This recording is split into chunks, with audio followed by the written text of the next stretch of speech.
This is the Big O Show. This is the Big O Show. So I think, and let me explain to you what I think is happening. Could be wrong.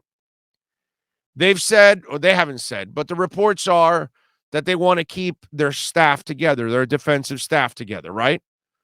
So if they want to keep their defensive staff together, ladies and gentlemen, then what this tells me is that they want to fix, and this makes, while I normally don't like the human Jenga stuff, which is what they've played for many years, in this case, I understand the method behind the madness. They've drafted it up. The defense is successful. They can play that defense. They got to better it still a little bit against the run for sure. But the defense is headed in the right direction, right? So they figure we keep the defensive staff. Hell, the coach wasn't talking to the defensive staff from Thanksgiving on. So the front office got like a couple of months to watch the defensive staff run the defense. So they felt that they were happy enough with what they did, since the idiot wasn't talking to his own staff after Thanksgiving. Notice how they were winning games after that too, by the way. Anyway, so they go through this stretch, right? And now they finish the year and they say, well, wait a minute, hold on. All right, we have continuity and we have some chemistry on defense already. Let's keep our defensive staff. Let's keep the continuity and the chemistry on defense. The offense has no continuity. It has no chemistry. It has nothing. So you're not destroying anything when you add it. You're hoping to actually improve the crap that you've had there already on offense. You've had no coaches. You've had nothing, right? So it makes a lot of sense. So they figure if they could get a Dable, if they could get a McDaniel, if they can get somebody on the offensive side of the ball, and I'm sure that they're looking at the kind of person that they can work with. So a guy like Reggie McKenzie and Marvin Allen and Chris Greer will then help them build a staff. Because what have we run into, ladies and gentlemen? When you hire the young coaches, whether it's Flo or the untested coaches that haven't been anywhere, like a Joe Philbin, what do they struggle with, ladies and gentlemen? They struggle with what? Building a staff. Right? So if you have a competent defensive staff in place and you like what Josh is doing and you like what Gerald is doing, and you like what some of these guys are doing, then wait a minute. Let's keep our defensive staff together. Let's keep the continuity together. Let's just go find a guy that can fix the offense. So I think that's the method behind the madness, because if you bring in a brand new coach that brings in a whole new staff, guess what ends up happening? Now you set the defense back. So, yeah, you've got to fix the offense, and the offense was a mess anyways. So whatever you're doing on offense, the reconstruction, it needed to be done anyway. But on defense, if you start reconstructing the defense and start saying, well, we want to play this style, and now you've got to change the players, and you need bigger linebackers or smaller linebackers or bigger defensive ends or smaller defensive ends or quicker this or whatever. So all of a sudden now you're getting the opposite of what you need.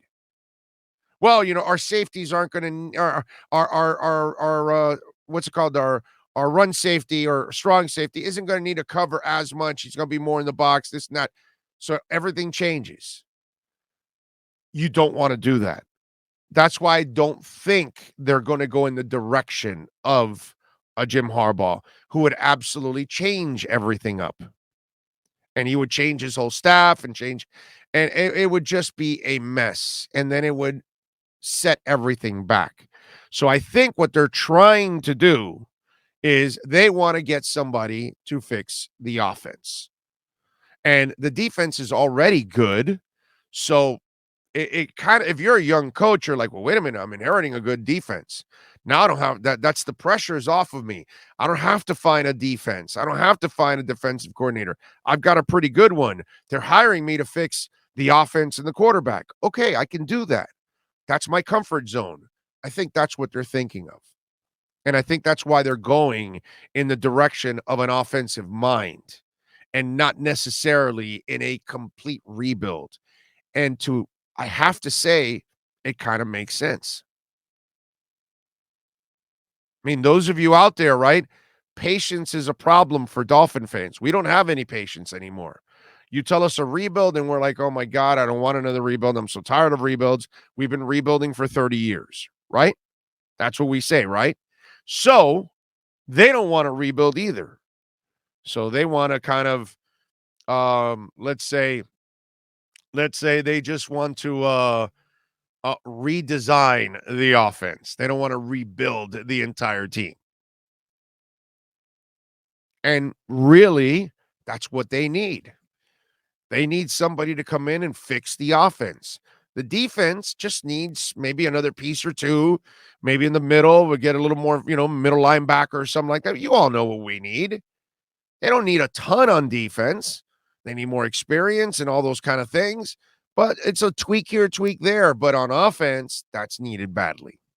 You need an offensive line coach. You need an offensive coordinator. You need a real quarterbacks coach. You need people that will understand what you've got to do on that side of the ball. So that's why, to me, this whole Dable, McDaniel, and God, the third guy, I'm just, Kellen Moore just does nothing for me. I'm sorry. That's one that I cannot, you can't get me on board with Kellen Moore. The McDaniel guy can, I get it, whatever. I accept it, and he doesn't have to build the defense. So hopefully he can figure things out. But it's just one of those things that there isn't that coach that, wow, no coach this year. Caldwell was the only guy that I really, really like because I think he's pretty much the closest to a complete coach. And maybe he wants his own defensive staff. Maybe that's why he's not even being considered here. Or maybe it's his age because nobody's considering Caldwell. He got a token interview just like Peterson. Nobody cares about Peterson either. Nobody's asking for Peterson. He got an interview. It was token. I know when you see a guy like that get an interview, that's an agent pulling a favor with the general manager. When you know it's legit, it's when they're bouncing around all over and everybody wants them. But you see that there's 7, 8, 9 teams that need teams and they only get to visit one, maybe two. Those are all favors for agents. Okay? I've been in the business a long time. Trust me, that's what it is.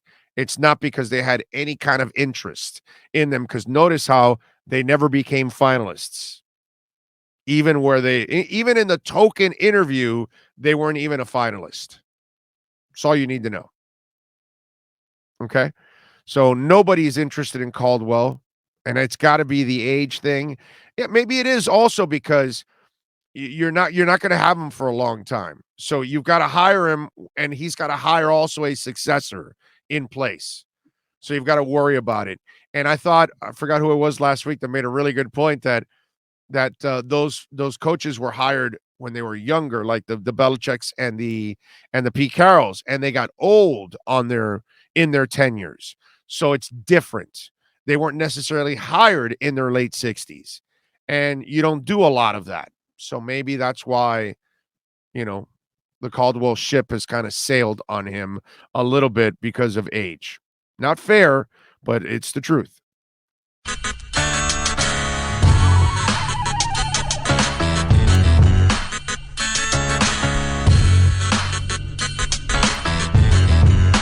This is the Big O Show. This is the Big O Show.